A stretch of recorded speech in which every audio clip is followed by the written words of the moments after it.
I want to emphasize the people we're talking about here are people who have lives, right? We don't know everything that goes on internally at this company, and while I wish some of us really did, we need to keep the comments section with the utmost respect that these people have no control over some of these layoffs. So, BioWare, the gaming studio that has been in the industry for nearly 30 years, created successful renowned games like Knights of the Old Republic, Mass Effect, Dragon Age Origins, and more importantly, they are the original creators to Baldur's Gate. This is a studio who gained an immense reputation for its CRPG's capability. BioWare is a studio that is now not the same as to when it was established. And before we begin to assume that this is all EA's fault, I want to emphasize that BioWare was only bought by EA during the time of fall 2007, and just a month after they released the first Mass Effect. Later on to Dragon Age Origins, and after that they had their immense success in Mass Effect 2 and Star Wars of the Old Republic. EA's influence did not come right away. And while I know it's easy to blame EA for all of this current mess, we need to look at some of the certain details. From what we are seeing currently, BioWare's morale has not been successful during this part of the decade. High layovers of stressed employees after their newest IP Anthem and Andromeda's team from Montreal turning into EA Motive not even a couple of months after Andromeda's release. EA has been tight gripping this company and its structure to a more corporate-like business for the latter part of the years, and it's starting to wane down on what we are going to talk about today. Gary McKay, so-called permanent general manager for BioWare, created a blog post on BioWare's website on an update of the State of BioWare, which states, "Hello again. Today, rather than discuss one of our upcoming projects, I'd like to share an update about the studio itself and outline our vision for BioWare's future. In order to meet the needs of our upcoming projects, continue to hold ourselves to the highest standard of quality, and ensure BioWare can continue to thrive in an industry that's rapidly evolving, we must shift towards a more agile and more focused studio. It will allow our developers to iterate quickly, unlock more creativity, and form a clearer vision of what we're building before the development ramps up. To achieve this, we find ourselves in a position where change is not only necessary, but unavoidable. As part of this transition, we are eliminating approximately 50 roles at BioWare. That is deeply painful and humbling to write. We are doing everything we can to ensure the process is handled with empathy, respect, and clear communication." Okay, yeah, pretty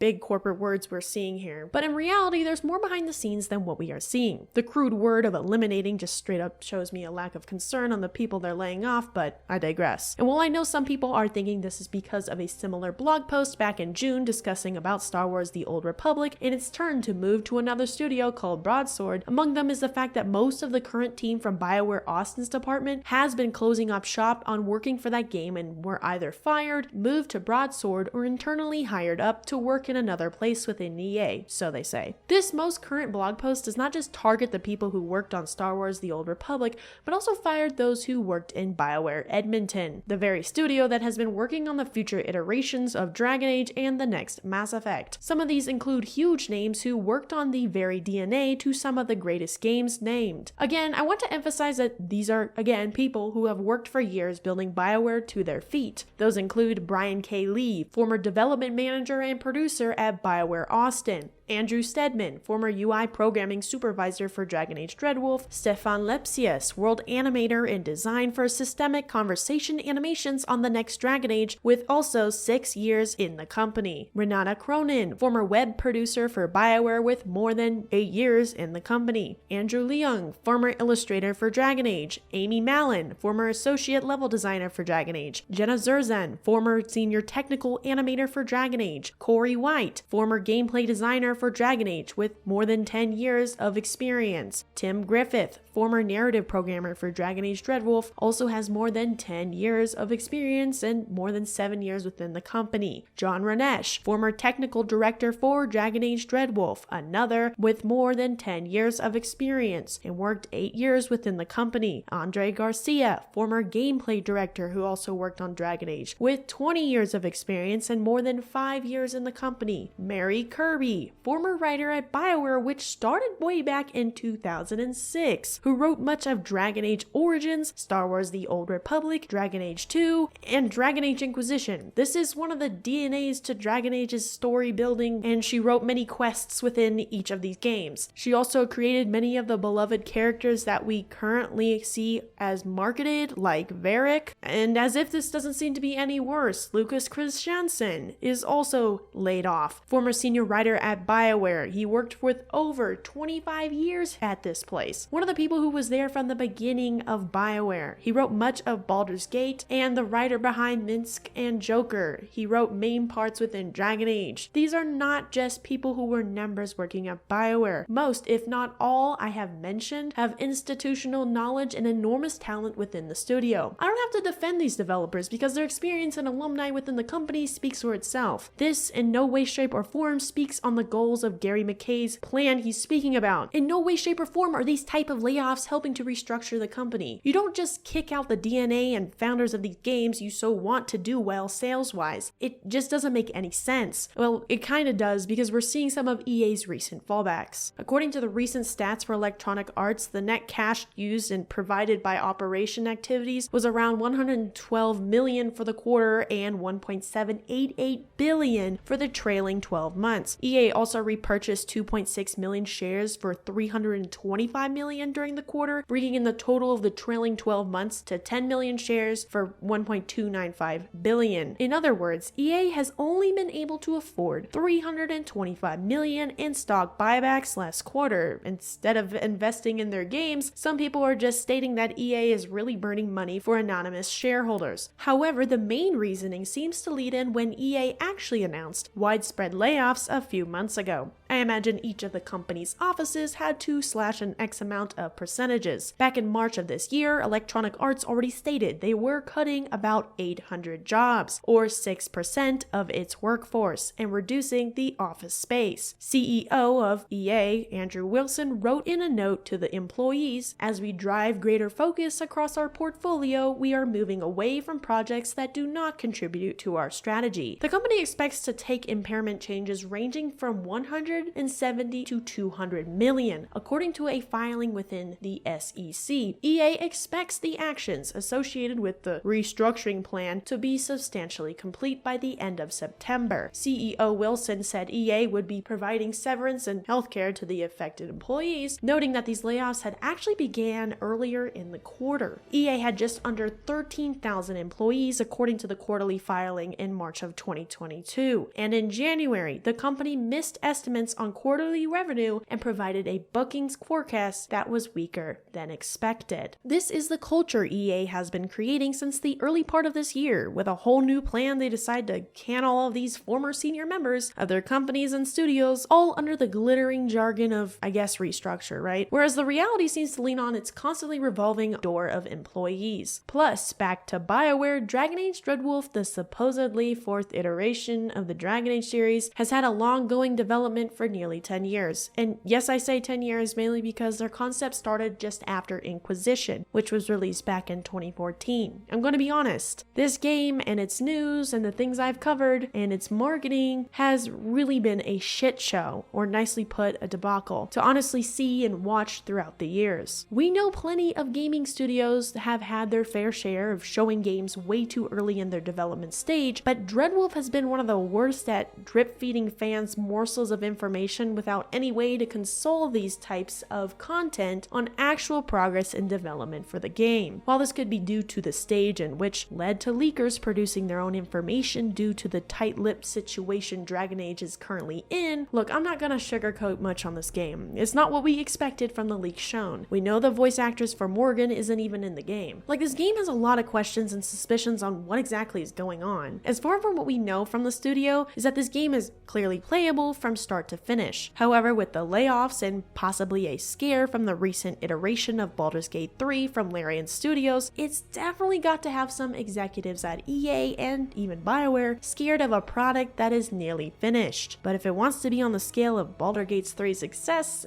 I don't think that's happening. This has led to many sources like Jeff Grubb to finally state that Dragon Age Dreadwolf was internally planned for a September 2023 release, but got actually pushed back to 2024. Currently, it's now planned planned apparently to summer 2024 at the earliest, but could even be pushed back further. So again, I get the feeling several people internally looked at what they had coming up versus what has just come out and probably thought this isn't going to compete, and hence why we are having these massive delays for release. And while many viewers would prefer BioWare and its company to just continue to be transparent and maybe just polish this game to make it enough, it would do fine in terms of sales. Will it save the company of BioWare? That answer looks to have already been solved. The studio in its former glory is really coming to a close.